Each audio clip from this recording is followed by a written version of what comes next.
Gunnar, Mistress of War. After any conflict, big or small, she would be first on the scene, sussing out the worthy spirits for a free trip to Valhalla.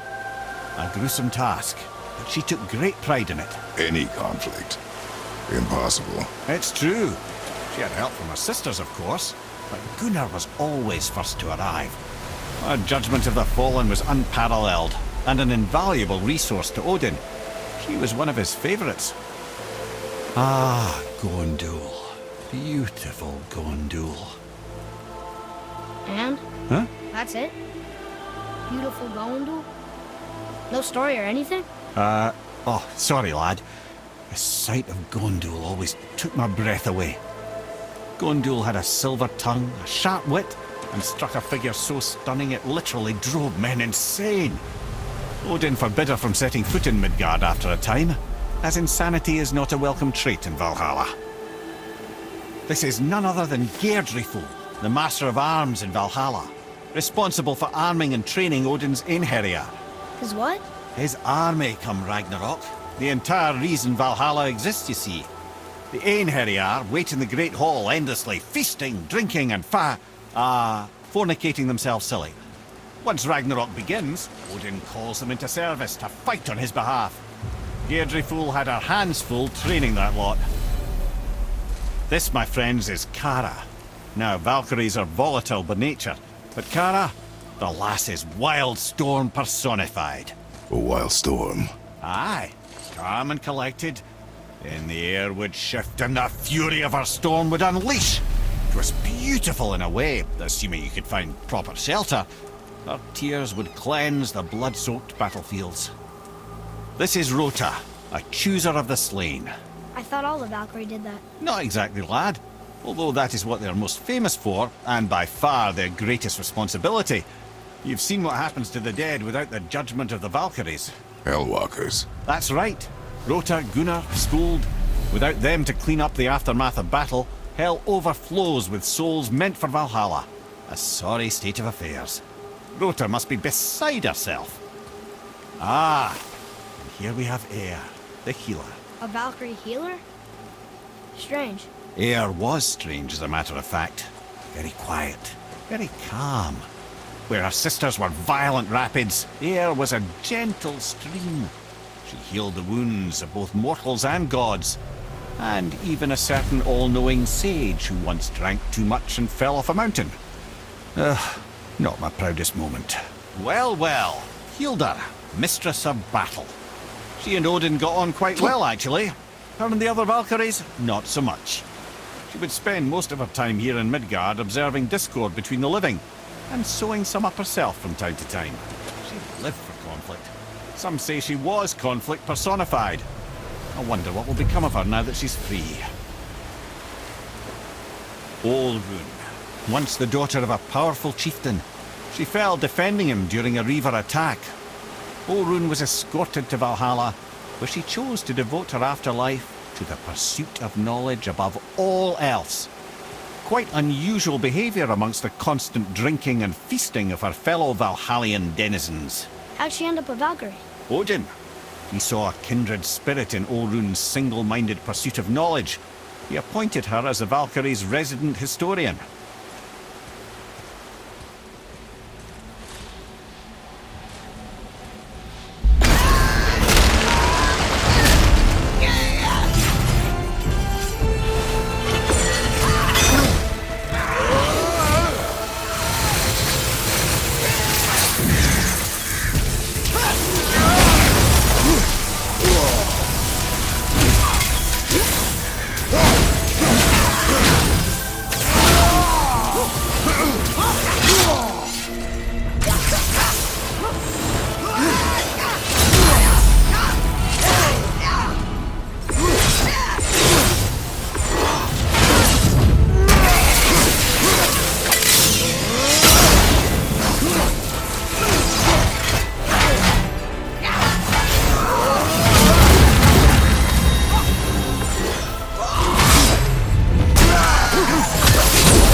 Thank you, friends.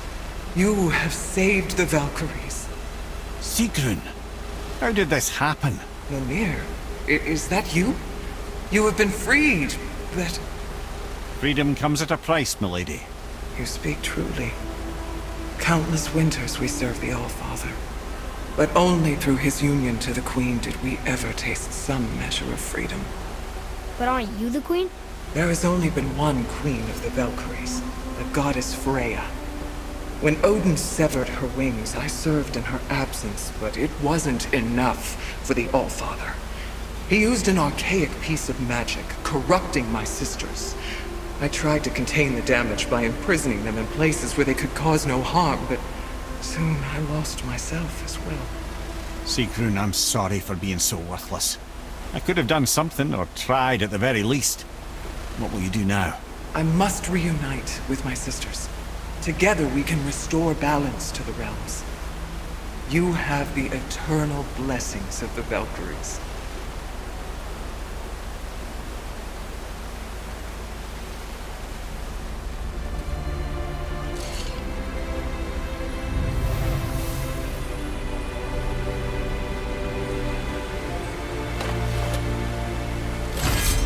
Well, we did it, I suppose.